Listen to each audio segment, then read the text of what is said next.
बिस्मिल्लाहिर्रहमानिर्रहीम, अस्सलाम वालेकुम। मैं हूं ईसा नकवी, मेरे साथ मौजूद हैं समर अब्बास। एंकर पर्सन हैं, सहाफ़ी हैं, हम न्यूज़ पर अपना प्रोग्राम करते हैं। समर अब्बास साहब ने अब से चंद घंटे पहले सदर आरिफ अलवी साहब का एक इंटरव्यू किया और उस इंटरव्यू के ऊपर बहुत सारे लोगों की नज़र से गुजरा होगा। निगरान वज़ीर इत्तलात मुर्तज़ा सोलंकी साहब ने भी रिएक्ट किया है, उनको तनकीद का निशाना बनाया है और इलेक्शन कमीशन ऑफ पाकिस्तान ने भी उसके ऊपर अपना रद्द-ए-अमल जारी किया। अब समर अब्बास उन सहाफ़ियों में से हैं कि जिनका इस तमाम अरसे में जो बहुत अच्छा एक लेज़ॉन होता है वो सदर आरिफ अलवी के साथ गुज़श्ता 5-6 साल में रहा और शायद सदर आरिफ अलवी ने जितने इंटरव्यू समर अब्बास को दिए किसी और को नहीं दिए। लेकिन आज इस एक तो इंटरव्यू में क्या था उसके ऊपर समर अब्बास से बात करेंगे। दूसरा, सदर आरिफ अलवी साल 2021, 2022, 2023, अब 2023 के इख्तिताम पर हम हैं और मुख्तलिफ मौक़े पर जो सदर से इंटरेक्शन रहे। अब सवालात हैं कि सदर आरिफ अलवी PTI के साथ खड़े हैं, नहीं खड़े, वो एग्जैक्टली किसको राज़ी कर रहे हैं, किसको खुश कर रहे हैं, और अगर उनका मकसद ऐवान सदर में रुकने का और एक दरमियानी रास्ता अपनाने का ये है कि वो PTI के लिए कोई फेवरेबल माहौल बना पाएँ या चेयरमैन तहरीक इंसाफ इमरान खान के लिए, तो एग्जैक्टली उस फ्रंट पे वो डिलीवर कर पा रहे हैं या फिर इन दो कश्तियों में रहते हुए अब वो तहरीक इंसाफ की कश्ती को छोड़ चुके हैं और असल में दूसरी कश्ती में जा चुके हैं। क्या रीडिंग है समर अब्बास की? समर अब्बास, पहले तो मुझे ये बताएं कि जो अभी इंटरव्यू हुआ है उस पर तो सदर आरिफ अलवी जो है वो आपने देखा होगा, किस तरह रिएक्शन आ रहा है, क्या कह दिया सदर आरिफ अलवी ने? बहुत शुक्रिया ईसा नकवी साहब, आपने अपने चैनल पे इनवाइट किया। बात यह है कि आरिफ अलवी साहब जो है वो पिछले काफ़ी महीनों से चीज़ों को बैलेंस आउट करने की कोशिश कर रहे हैं कि वो तहरीक इंसाफ के अंदर रहना भी चाह रहे हैं कि तहरीक इंसाफ का हिस्सा भी मैं रहूं, और साथ ही साथ वो उन्होंने कई ऐसे इकदाम उठाए हैं कि जैसे तहरीक इंसाफ की क़यादत उनसे शदीद नाला है। आज भी जब मैंने उनसे क्वेश्चन किया इस बारे में, मैंने कहा इमरान खान साहब आपसे नाराज़ हैं, आपने क्या उन्हें मनाया है या आपने कोई पैगाम भेजा उन्हें? वो आपसे शदीद नाराज़ हैं आपसे कि आपको जो आईनी रोल प्ले करना चाहिए था वो आपने नहीं प्ले किया। उन्होंने कहा जी मैं इस पर बात कर चुका हूँ, बस मैं इस पर मज़ीद बात नहीं कर रही। लेकिन इंटरव्यू जो दिलचस्प बात है कि शुरू हुई इंटरव्यू जो है ना वो काजी फ़ाइज़ ईसा साहब, जिनके ख़िलाफ़ उन्होंने रेफरेंस मूव किया था, PTI ने सब कुछ किया था, इंटरव्यू का आगाज़ ही आरिफ अलवी साहब का पहला जुमला ही काजी फ़ाइज़ ईसा साहब की तारीफ़ों से स्टार्ट हुआ। अच्छा। उन्हें शदीद किस्म की तारीफ़ें आज जो है ना कि काजी फ़ाइज़ ईसा की भी और इस्टेब्लिशमेंट की भी बहुत, यानी कि बहुत ज़्यादा जो उन्होंने खुल के बड़ी बात आज तारीफ़ें वगैरह की। और हाँ, जो मसला जहाँ पे आया, थोड़ी सी जो कंट्रोवर्सी बनी जिस पर इलेक्शन कमीशन को भी रद्द-ए-अमल जारी करना पड़ा और निगरान वज़ीर इत्तलात ने भी अपना रिएक्शन दिया, वो उनसे मैं बार बार पूछता रहा आरिफ अलवी साहब से कि चलें इलेक्शन की तारीख तो आ गई है, अब क्या आपको लग रहा है कि इंतखाबात शफाफ होंगे? उन्होंने कहा बात तो हो रही है कि लेवल प्लेइंग फील्ड का बड़ा एक शोर तो मचा हुआ है, बात तो हो रही है, लोग कर रहे हैं कि लेवल प्लेइंग फील्ड नहीं है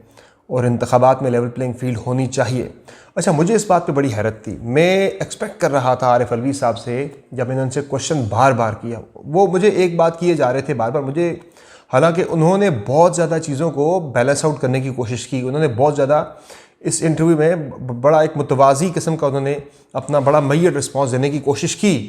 कि जब मैं उनसे बार बार पूछता रहा कि आरिफ अलवी साहब, उन्होंने मुझे कहा था कि मैं एक्सपेक्ट कर रहा हूँ कि इंतखाबात शफाफ होंगे, मुझे तवक्को है कि इंतखाबात शफाफ होंगे। लेकिन मैंने उनसे जब मैंने कहा जब वो कैसे लग रहे हैं इंतखाबात शफाफ होंगे, कि जब एक पार्टी जो है उससे बिल्कुल दीवार के साथ लगा दिया गया है, उसके लोगों की गिरफ्तारियाँ हो रही हैं, उस पार्टी का चेयरमैन जो है वो इंतखाबात नहीं लड़ पाएगा, वो रिंग से बाहर होगा, तो आपको फिर भी लग रहा है कि इंतखाबात शफाफ होंगे? मुझे लगा कि आरिफ अलवी साहब तहरीक इंसाफ के बारे में, इमरान खान साहब के बारे में, उनके हक़ में कोई बात करेंगे। लेकिन मैं बड़ी हैरत में मुब्तला हुआ कि आरिफ अलवी साहब बिल्कुल इस पूरे सवाल को ही वेल लेफ्ट कर गए। उन्होंने कोई एक कमेंट भी नहीं किया इस चीज़ के ऊपर कि भाई इमरान खान के साथ बुरा हो रहा है या तहरीक इंसाफ के साथ बुरा हो रहा है। उन्होंने बिल्कुल कोई बात नहीं की इस पर। उन्होंने कहा देखे जी वो तो इंतखाबात में तो ये होता है कि किसी न किसी को शिकवा रहता ही है कि भाई शफाफ नहीं है, ये लेवल प्लेइंग फील्ड नहीं है, वो हमेशा से रहता ही है। और उन्होंने कहा जी चेयरमैन PTI का जहाँ तक मामला है तो वो तो अदालतें हैं, अदालतों के ऊपर एक बोझ है कि वो एक शफाफ फैसला करें और वो उनके बारे में देखें, तो वो अपना मामला जो है इमरान खान साहब का जो मामला है वो तो अदालतों में फेस करेंगे, वो तो अदालतों के अंदर उनका मामला है, तो अदालतें बेहतर फैसला करेंगी। इस नहीं, उन्होंने सारे का सारा मामला उठा के उन अदालतों पर डाल दिया कि जिन अदालतों के ऊपर इमरान खान अपने शदीद किस्म के अदम एतमाद का इजहार कर चुके हैं। ज़ाहिर है इस वक्त इमरान खान के सारे केसेस जो हैं, मेजॉरिटी में उनके केसेस इस्लामाबाद हाई कोर्ट के अंदर चल रहे हैं या इस्लामाबाद हाई कोर्ट की मातहत जो बनी हुई स्पेशल कोर्ट्स हैं उनके अंदर चल, जिस तरह साइफर का केस है वो इस्लामाबाद की टेरिटरी के अंदर बनी हुई एक स्पेशल कोर्ट उसे कर रही है और स्पेशल कोर्ट के जज हैं वो इस्लामाबाद हाई कोर्ट से लिए गए हैं। तो इस्लामाबाद हाई कोर्ट के ऊपर शदीद उनके तहफ़्फ़ुज़ात के बावजूद आरिफ अलवी साहब जो है वो कह रहे हैं बस अदालतों में उनका मामला, अदालतें जाने, इमरान खान जाने, इस तरह का उन्होंने एक रिएक्शन दिया। तो मेरे लिए शाराह दस्तूर के एक आलीशान सदारती महल में बैठे हुए आरिफ अलवी, जिनको तहरीक इंसाफ ने और बिलाशुबा इमरान खान का डिसीजन होगा पीटीआई में कि किसको मैंने सदर के लिए मुंतखब करवाना है, तो जिस शख्स को इमरान खान ने मुंतखब करवा के ऐवान सदर भेजा, उस आलीशान महल में बैठे हुए आरिफ अलवी का क्या लुब्बे लुबाब हम समझें कि पैगाम था अडयाला जेल की एक बैरक में, तंगो तारीख बैरक में बैठे हुए इमरान खान के लिए? उन्होंने यही उनको पैगाम दिया कि भाई आप कानूनी केसेस का सामना करें, कि जो हो रहा है इसको भुगतें, जो हो रहा है आप इसे भुगतें, आप अदालती केसेस का सामना करें, जो अदालतें आपके लिए फ़ैसला करती हैं, आपको अगर बरी करती हैं तो ठीक है, नहीं करती तो फिर आप फेस करें उस चीज़ को। यानी कोई उनकी तरफ से मुझे इस तरह का स्ट्रॉन्ग वर्डेड स्टेटमेंट जो है वो आज आरिफ अलवी की तरफ से मुझे नज़र नहीं आया इस पर, और मुझे बड़ी हैरत हुई इस चीज़। मैंने बार बार, यकीन जाने ईसा नकवी साहब, मैंने 3-4 बार मैंने स्ट्रेस किया बार बार इस चीज़ के ऊपर कि पीटीआई के साथ बड़ा बुरा हो रहा है, पीटीआई के लोगों को उठाया जा रहा है, उनकी वफादारियाँ तब्दील हो रही हैं, पार्टी के इलेक्टेबल्स को उठाया जा रहा है और गायब है, ये वो जा रहा है, कोई रिस्पॉन्स नहीं, कोई बिल्कुल। आरिफ अलवी साहब जो है वो, लेकिन एक चीज़ है इस पर ईसा नकवी साहब, मैं ज़रा इस पर वजाहत करना चाहूँ। इस पर जो मुझे एक इनके जो इस पर आरिफ अलवी साहब का जो ऑफिशियल उनकी पोजीशन है, जो जिसका इजहार उन्होंने आज से महीना पहले मेरे साथ मुलाकात में किया था, हमारी एक इस पर तकरीबन कोई आधे घंटे की नशिस्त हुई थी इस्लामाबाद एयरपोर्ट के ऊपर आज से 2 महीना पहले। हम एक ही फ़्लाइट पर कराची जा रहे थे, तो काफ़ी देर हमारी लॉन्च के अंदर गपशप रही। उसमें आरिफ अलवी साहब से जब मैंने पूछा था, मैंने कहा जी आपकी पार्टी चेयरमैन आपसे नाराज़ है, आपकी पार्टी आपसे नाराज़ है, ये मसला क्या, आपने क्यों नहीं मुतमईन कर पा रहे? उन्होंने कहा यार बात यह है कि मैं किसी कंट्रोवर्सी में नहीं आना चाह रहा। ये उनके वर्ड्स थे, मैं किसी भी किस्म की कंट्रोवर्सी में नहीं आना चाह रहा, मैं और मैं सदर भी रहना चाह रहा हूं, नहीं, मैं मतलब यानी उनकी टर्म खत्म हो गई ना। चले आप इसको ऐसे इंटरप्रेट करें, लेकिन कंट्रोवर्सी में नहीं आना, आप खुद घर चले जाएं बस। उनके जो वर्ड्स थे वो ये थे कि मैं बगैर किसी कंट्रोवर्सी में आए बगैर मैं तहरीक इंसाफ के लिए स्पेस तलाश करना चाहता हूँ। मैं चाहता हूँ कि अगर वो ये कहते हैं अगर मैं किसी कंट्रोवर्सी का शिकार हो जाता हूँ या मैं अपनी पोजीशन को कंट्रोवर्शियल बना देता हूँ, हालांकि वो बनी हुई है ऑलरेडी काफ़ी ज़्यादा, तो उसके बावजूद वो कह रहे हैं कि मैं किसी कंट्रोवर्सी में आए बगैर मैं तहरीक इंसाफ को स्पेस दिलवाना चाहता हूँ इंतखाबात के अंदर, मैं इमरान खान को स्पेस दिलवाना चाहता हूँ इंतखाबात के अंदर। तब उन्होंने कहा था बड़ा फोर्सफुली, बड़ा कैटेगोरिकल वर्ड्स में कहा था कि इमरान खान मेरा लीडर था, मेरा लीडर है, मेरा लीडर रहेगा। लेकिन आज के इंटरव्यू में उन्होंने अल्दो ऐसी कोई बात नहीं की उन्होंने, कोई बहुत क्लियरली जिसमें कहें कि हाँ मैं इमरान खान के साथ ही खड़ा हूँ, उन्होंने आज ऐसी कोई बात नहीं की। लेकिन तब उन्होंने मुझे कहा था, जब ऑफ द रिकॉर्ड एक इंटरेक्शन था, यानी ऑफ कैमरा था, गैर रस्मी गुफ्तगू थी, उसमें उन्होंने कहा था कि इमरान खान मेरा लीडर था, है और रहेगा, और मैं उसी के लिए सारा कुछ कर रहा हूँ जो मैं इस वक्त कर रहा हूँ। वो कहते हैं अगर मैं बहुत एक एक्सट्रीम पोजीशन ले लूँ तो मैं जो मुझे एक्सेस है, जो मैं मुलाकात कर लेता हूँ, पावर कॉरिडोर्स में मेरी एक एक्सेस है, कहते हैं वो मेरी ख़त्म हो जाएगी, मेरी वहाँ पे से ख़त्म हो जाएगी अगर मैं अपने आप को इतना ज़्यादा मुतनाज़ बना देता हूँ, तो मेरी बात ही कोई नहीं सुनेगा। कहते हैं एटलीस्ट अब मैं जिस पोजीशन पे हूँ तो उस पोजीशन पे कम से कम मैं किसी से बात तो कर सकता हूँ इमरान खान के लिए, तो तब मैं बात ही भी नहीं कर पाऊँगा। लेकिन अब आरिफ अलवी ने एक ख़त लिखा निगरान वज़ीर आज़म को, और उसमें उन्होंने कहा कि लेवल प्लेइंग फील्ड बनाई जाए वगैरह वगैरह। कोई लग रहा था कि तहरीक इंसाफ के लिए कोई स्पेस तलाश करने के लिए वो ख़त लिख रहे हैं। उस ख़त का सबको पता है कि उसका कोई असर नहीं हो रहा। हामिद खान साहब ने तो उस पर लताड़ दिया आरिफ अलवी साहब को ठीक ठाक। हामिद खान साहब ने तो कहा कि ये इंतहाई एक कमज़ोर किस्म का ख़त था, और उन्होंने कहा कि ये तो ख़त नहीं, ये तो अर्ज़ी डाल दी आरिफ अलवी ने एक इंतहाई कॉम्प्रोमाइज़ किस्म के, एक इंतहाई कमज़ोर वज़ीर आज़म को कि जिसके 90 दिन की मुद्दत पूरी हो चुकी है। उन्होंने कहा कि भाई इस वक्त जो है वाहिद आइनी ओहदा जिस पे आप लीगली को बंदा बैठा हुआ वो आरिफ अलवी है। उन्होंने कहा जी निगरान हुकूमत भी अल्दो आइन के अंदर ऐसे कोई कदर नहीं है 90 रोज़ की, इंतखाबात के लिए 90 रोज़ की है, केयर टेकर सेटअप के लिए तो यह कि जब तक इंतखाबात होकर गवर्नमेंट मुंतखब नहीं हो जाती तब तक केयर टेकर सेटअप रहता है। लेकिन ऑब्वियसली हाँ उसमें यानी कि 90 डेज़ का है, वो इनडायरेक्टली 90 डेज़ बनता है, directly 90 days care taker setup का टेन्योर मेंशन नहीं है। वो सिर्फ यही है, टेन्योर ये है कि जब इंतखाबात हो जाए, गवर्नमेंट बन जाए, तो तब तक केयर टेकर सेटअप होता है, चाहे उसमें जितने दिन भी लग जाए, 60 भी हो सकते हैं, 90 भी हो सकते हैं, 80 भी हो सकते हैं। तो ये उन्होंने कहा, हामिद खान साहब ने कहा था, परसों उनका मैं इंटरव्यू देख रहा था, उन्होंने कहा जी कि आरिफ अलवी ने इंतहाई कमज़ोरी का मुजाहरा किया है। आरिफ अलवी को तो यहाँ पे अर्जी डालने के बजाय निगरान वज़ीर आज़म को उनको बड़ा फोर्सफुली कहना चाहिए था कि भाई ये करो, हुक्म जारी करना चाहिए था, आर्टिकल्स मेंशन करने चाहिए थे, हुक्म देना चाहिए था। वो सदर आरिफ अलवी उनका ट्विटर जाकर कोई भी शख्स स्क्रॉल डाउन करे, आपको नजर आएगा कि वो आपको मेंशन करेंगे कि ये काम मैंने आइन के आर्टिकल फलां के तहत किया है, ये मैंने फलां के तहत किया है। अब गुज़श्ता 4 से 5 महीने की अगर ट्राजेक्ट्री देखें, सदर आरिफ अलवी ने जो निगरान वज़ीर आज़म से कह रहे हैं कि ये पकड़ धकड़ और ये केसेस और इनके मामलात के ऊपर बात कर रहे हैं, वो केसेस उन्हीं कवानीन के तहत हैं जिनके ऊपर सदर आरिफ अलवी ने अपना एतराज़ लिख कर नहीं भिजवाया था पार्लियामेंट को कि जो ऑफिशियल सीक्रेट्स अमेंडमेंट एक्ट है या फिर आर्मी अमेंडमेंट एक्ट है उनमें उनका एतराज़ क्या है, और वो बन गए और फिर उन्होंने एक वो कर दी। तो सदर के पास कोई इसकी जस्टिफिकेशन है कि ये जो कानून साजी हो गई थी जिसके तहत अब ये मुकदमा पूछा मैंने उनसे, उन्होंने कहा बस मैं इस पर बात कर चुका, मैं इसमें मज़ीद बात नहीं करना चाहता, मज़ीद बात नहीं करना चाहता। तो क्या आपको नहीं लगता कि जो सुप्रीम कोर्ट ऑफ पाकिस्तान है उसने अभी इंतखाबात केस की जजमेंट दी और वहाँ पर उस प्रोसीडिंग्स के दौरान जो चीज़ें सामने आई उसमें चीफ जस्टिस ने उनको रास्ता भी बताया कि आइन का आर्टिकल 186, और मैं गुज़श्ता 3-4 महीने में जो वीडियोस किए हैं उसमें मुतअद्दिद बार मेंशन कर चुका हूँ कि आइन का आर्टिकल 186 है जो सदर मुमलिकत को ये इख्तियार देता है कि क्वेश्चन ऑफ लॉ वो सुप्रीम कोर्ट ऑफ पाकिस्तान को भेजकर उससे राय तलब कर सकते हैं। और वो इन दो जो कवानीन हैं जिनके ऊपर बकौल सदर के कि उन्होंने दस्तखत नहीं किए थे और वो कानून नहीं बनने चाहिए थे, वो आर्टिकल 186 के तहत क्यों नहीं सुप्रीम कोर्ट भिजवा देते? भिजवाना चाहिए उन्हें, लेकिन उन्होंने वो तो बिल्कुल अपनी जान छुड़ाने के चक्कर में वो अपने आप को किसी गर्म जगह पे हाथ रखना इस वक्त चाह ही नहीं रहे, और वो ये चाह रहे हैं कि जो टेन्योर उनका रिमेनिंग रह गया है वो ज़रा पुरसकून अंदाज में गुजर जाए, जितना भी रह गया। वैसे 3-4 महीने उनका टेन्योर भी रहता है जब तक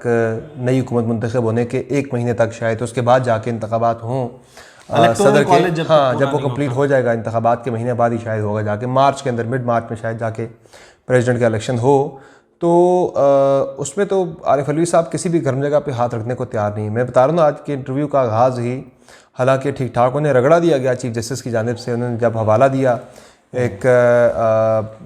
अप्रैल 2022 के एक फ़ैसले का कि जिसमें एक जज के एडिशनल नोट में लिखा गया था कि आरिफ अलवी समेत 4 लोग जो हैं वो आइन शिकनी के मुर्तकब हुए हैं असम्बली की तोड़ने वाले केस के अंदर। तो मैंने आज भी वो हवाला दिया कि मैंने कहा जी वो तो फाइज ईसा साहब ने तो उसका हवाला दिया बाकायदा उस पैराग्राफ का कि भाई आरिफ अलवी साहब को जहाँ असम्बली तोड़ने का इख्तियार नहीं था वहाँ उन्होंने असम्बली तोड़ दी, और जहाँ उन्हें इलेक्शन की तारीख देने का इख्तियार था वो उन्होंने वहाँ इलेक्शन की तारीख नहीं दी। उन्होंने कहा नहीं जी मैंने तो तारीख दे दी थी, मैंने तो कर दिया था, मैं तो मुशावरत ही कर सकता था, मुझे तो सब ने कहा कि भाई आपका तो है ही नहीं है, आपका तो इख्तियार ही नहीं बनता, मैं तो किससे मुशावरत भी नहीं कर सकता था, मैंने तो सिर्फ निगरान जो वज़ीर कानून है या वजारत कानून है निगरान सेंटर की या सूबों की, मैं उनसे मुशावरत कर सकता था। उन सब ने मुझे यही राय दी है कि भाई आपका इख्तियार नहीं है। तो सदर साहब ने मान ली उनकी राय कि हालांकि वाज़ेह तौर पर आइन का आर्टिकल 48 सब क्लॉज 5 हाँ मैंने मेंशन किया, मैंने कहा आइन का आर्टिकल 48 जो है वो आपको इख्तियार देता है। उन्होंने कहा जी मैंने इख्तियार तो मुझे देता है लेकिन मैंने ज़रा मुशावरत करके इलेक्शन कमीशन के साथ देनी, मैं अकेले दे नहीं सकता। तो उन्होंने कहा जी मुझे जो सब ने मुझे एडवाइस किया भाई आपका इख्तियार नहीं है, तो मैंने अपना मान लिया भाई ये मेरा इख्तियार नहीं है। अच्छा समर मुझे ये बताएं कि इमरान खान साहब ने एक मीडिया के साथ इंटरेक्शन किया था 9 मई के वाक़यात के बाद, 11-12 मई को जब वो यहाँ से ज़मानत लेके गए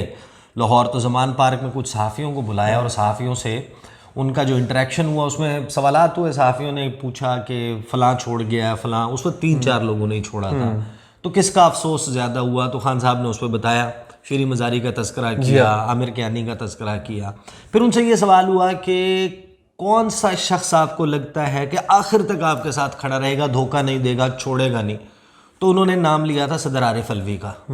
तो ये जो उसके बाद से जो कुछ हुआ है कि आरिफ अलवी धोखा नहीं देगा,